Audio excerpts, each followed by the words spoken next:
সকালবেলায় পৌঁছে গেছি আমাদের বাড়ির পাশের পুকুর ধারে গেছি ওখান থেকে বাড়িতে মাটি নিয়ে আসার জন্য।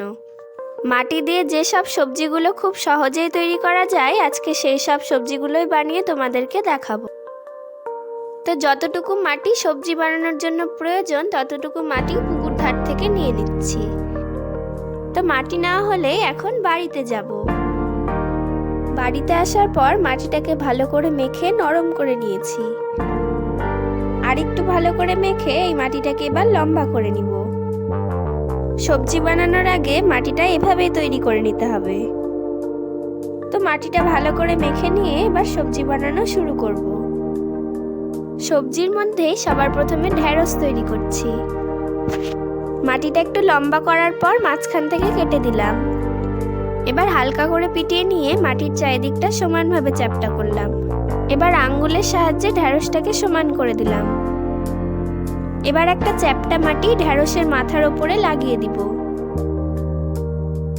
এই মাটিটার ওপরে ছোট সাইজের আরেক টুকরো মাটি লাগিয়ে দিলাম। ওই ঢেঁড়সটাতেও একইভাবে সব জিনিস লাগিয়ে দিলাম। তো এভাবেই ঢেঁড়স তৈরি হয়ে গেল। এবার মাটি একটু লম্বা করে নিচ্ছি। লম্বা করার পর মাটির মাঝখানটা একটু মোটা রেখে দু সাইডটা একটু সরু করলাম।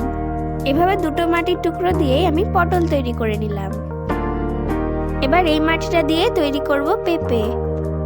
পেঁপের নিচের দিকটা একটু মোটা রেখে উপরের দিকটা হালকা হাত দিয়ে চেপে চেপে সরু টাইপের করছি।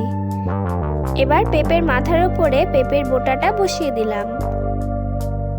তো এভাবেই পেঁপে তৈরি হয়ে গেল। এখন আরেকটু মাটি নিয়ে মাটিটাকে গোল করছি। মাঝখানটা আঙ্গুল দিয়ে ডাবিয়ে চ্যাপ্টা করে দিলাম।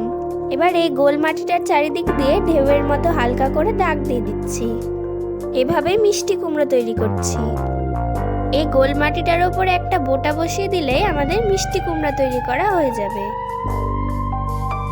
বেগুন তৈরি করার জন্য মাটিকে একটু লম্বাটে ধরনের করলাম।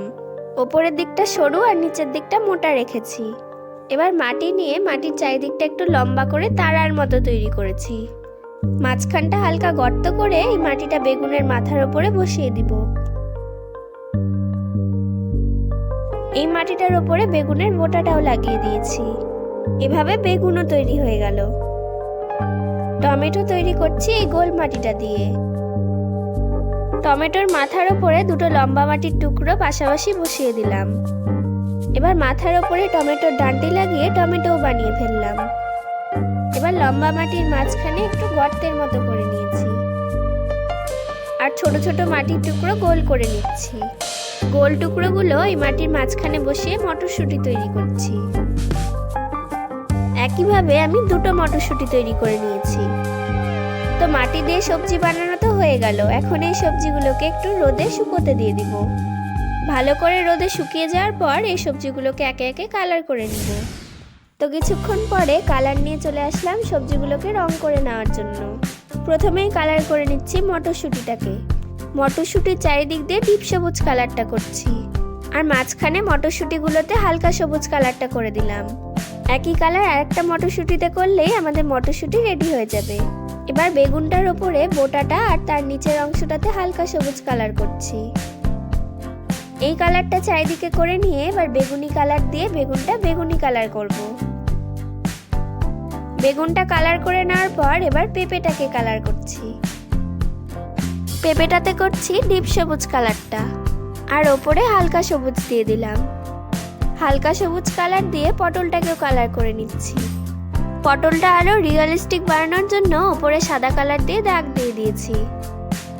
এখন ঢেঁড়সের নিচের অংশে সবুজ আর ওপরে ডিপ সবুজ কালার করে দিয়েছি। মিষ্টি কুমড়োতে হালকা সবুজ আর হলুদ কালার মিশিয়ে যে কালারটা হয় সেই কালারটা করছি। হালকা লাল আর সবুজ কালার মিশিয়ে ওপরের অংশটা কালার করলাম। এবার টমেটোটাকেও কালার করে নিব। টমেটোর নিচটাতে লাল কালার করে দিচ্ছি। নিচটা পুরোটা লাল হয়ে গেলে ওপরেরটা ডিপ সবুজ কালার করে দিলাম। তো এভাবেই সব সবজি বানানো আর রং করা কমপ্লিট হয়ে গেল। এখন তোমরা দেখে বলো সবজিগুলো দেখতে কেমন লাগছে।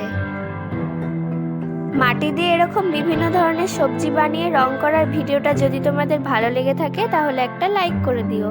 আর এগুলোর মধ্যে কোন সবজিটা তোমাদের সবথেকে বেশি প্রিয় সেটা কমেন্টে জানিয়ে দিও। তাহলে আজকের মতো ভিডিওটা এখানেই শেষ করছি।